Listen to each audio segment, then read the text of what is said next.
Hello guys, ദേ ഇവിടെ പൂളാൻ എന്ന് പറയും ഈ മീന. അപ്പോൾ അത് നമുക്കൊന്ന് മാങ്ങിയിട്ട് കറി വെക്കാം കേട്ടോ. അതിന് വേണ്ടി ഒരു വലിയ മാങ്ങ എടുത്തിട്ടുണ്ട്. 2-3 കൊച്ചുള്ളി ചതച്ചതും ഇഞ്ചിയും പച്ചമുളകും എല്ലാം നമുക്ക് എണ്ണയിലിട്ടൊന്ന് വഴറ്റി കൊടുക്കാം.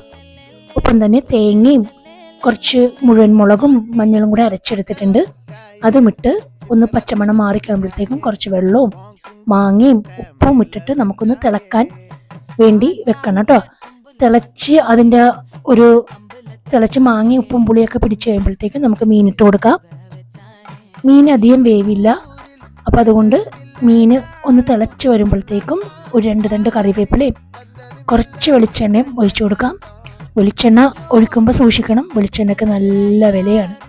കുറച്ച് വെളിച്ചെണ്ണ ഒഴിച്ചു കൊടുത്ത് കഴിഞ്ഞിട്ട് ഒന്ന് അടച്ച് വെച്ച് കഴിഞ്ഞാൽ ഒരു 5-10 മിനിറ്റ് കഴിയുമ്പോഴത്തേക്കും നമ്മുടെ കറി റെഡിയാവും. എണ്ണയൊക്കെ തെളിഞ്ഞ് വന്നിട്ടുണ്ട് കേട്ടോ.